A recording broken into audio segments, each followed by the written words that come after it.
ლარმა გამყარება დაიწყო, მედიკამენტებზე კი ფასები კვლავ უცვლელი რჩება. მოსახლეობის განცხადებით, ბოლო რამდენიმე კვირაა წამლებზე ფასებმა საგრძნობლად მოიმატა. ექსპერტები მედიკამენტებზე ფასების ზრდას ლარის გაუფასურებას უკავშირებენ. თუ რომელი მოთხოვნადი პრეპარატები გაძვირდა ამას დღეს, დარინა გარგანჯია არკვევდა.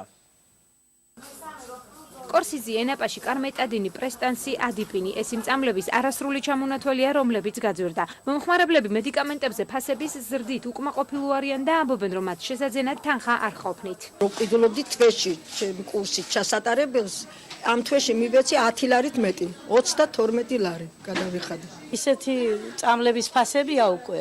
ამ ფულის ინფლაციასთან დაკავშირებით ისეთი იძულებული ვარ ვერ ვიყიდო წამლები და იძულებული ვარ სიკვდილის კარისკენ წავიდე. მედიკამენტებზე ფასების ზრდას ადასტურებენ ფარმაცევტული სფეროს წარმომადგენლები. სატელევიზიო კომენტარისგან თავს იკავებენ, თუმცა პირად საუბარში ამბობენ, რომ ძირითადად ფასები პირველადი დახმარების წამლებზეა მომატებული, მათ შორისაა წნევისა და გულის სამკურნალო პრეპარატები. მე არ შემომიტანია ჯერ არ ვიცი არაფერი.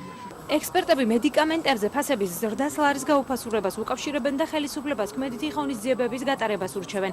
მელონ მშვიდობაძე მიიჩნევს, რომ ფასების მატება მოსალოდნელი იყო. ის მედიკამენტები, რომლებიც უშუალოდ დოლარზე, უცხოურ შეიძინება, უშუალოდ კავშირშია ამ ინფლაციურ პროცესთან, რომელსაც ჩვენი ლარი განიცდის სამწუხაროდ. რაც შეეხება როგორ იქნება, როგორ დალეგული და ყველაფერი იმაზე დამოკიდებული, ჩვენი მთავრობა რა ღონისძიებებს მიმართავს ეროვნულ ბანკთან ერთად. მედიკამენტებზე ფასების ზრდის ტენდენციის გაგრძელების შემთხვევაში პროცესში სახელმწიფო ჩაერთვება.